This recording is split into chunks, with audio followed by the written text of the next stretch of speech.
প্রিয় দর্শক, আসসালামু আলাইকুম। শিকদার এগ্রো ফার্মে আপনাদেরকে স্বাগতম। আজকে মূলত একটা বিষয় নিয়ে কথা বলবো। সেই বিষয়টি হচ্ছে আমাদের ফার্মের একটা গরুতে লাম্পি স্কিন ডিজিজ দেখা দিয়েছে। তো দেখতে পাচ্ছেন এই সাদা গরুটিতে কিন্তু লাম্পি স্কিন ডিজিজ দেখা দিয়েছে। এই যে ছোট ছোট গোটার মতো মাত্র শুরু হয়েছে গোটাগুলো, তো ওইরকম ভাবে ছড়ায়নি এখনো। দর্শক বন্ধুরা, আপনারা জানেন যে লাম্পি হলে গরুর পুরো শরীরেই কিন্তু এরকম গোটা ছড়িয়ে যায় এবং খাবারের রুচি কিন্তু একদমই কমে যায়। দর্শক বন্ধুরা, আজকে আপনাদেরকে আমি জানাবো যে ঘরোয়া পদ্ধতিতে আপনারা কিভাবে লাম্পি স্কিন ডিজিজ প্রতিরোধ করতে পারবেন।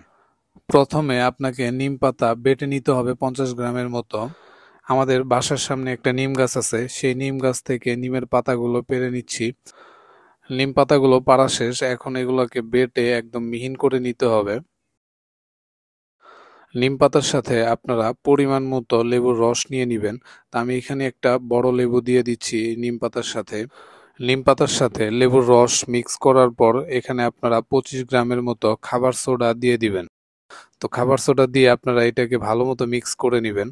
এগুলোর সাথে আপনাকে আরো দুটি জিনিস যোগ করে দিতে হবে, সেটি হলো আখের গুড়। আখের গুড় আপনারা 50 গ্রামের মতো দিয়ে দিবেন এবং সাথে একটু অল্প পরিমাণ লবণ দিয়ে দিবেন। কারণ গরু অনেক সময় এই নিম পাতার ওষুধ খেতে চায় না, তো আখের গুড় দিয়ে দিলে গরুর খেতে অসুবিধা হয় না ওইরকম ভাবে। সবগুলোকে মিক্স করে একটা বোতলে ঢেলে নেওয়া হচ্ছে যাতে গরুকে ঠিকঠাক ভাবে খাওয়ানো যায়। তো এই যে আমাদের এই গরুটিতে লাম্পি ডিজিজ হয়েছে, তো এটাকে আমরা খাওয়ানোর চেষ্টা করবো এই ওষুধটি।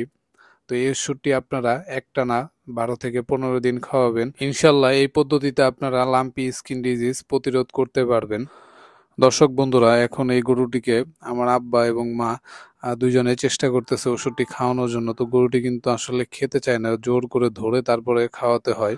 দর্শক বন্ধুরা, এই ওষুধটি আপনারা প্রত্যেক দিন একবার খাওয়ানোর চেষ্টা করবেন। টানা 12 থেকে 15 দিন খাওয়াবেন। ইনশাল্লাহ আপনাদের লাম্পি স্কিন ডিজিজ গরু খুব দ্রুতই সুস্থ হয়ে যাবে। ভিডিওটি যদি ভালো লেগে থাকে তাহলে অবশ্যই একটি লাইক দিয়ে দিবেন। ধন্যবাদ সকলকে ভিডিওটি দেখার জন্য।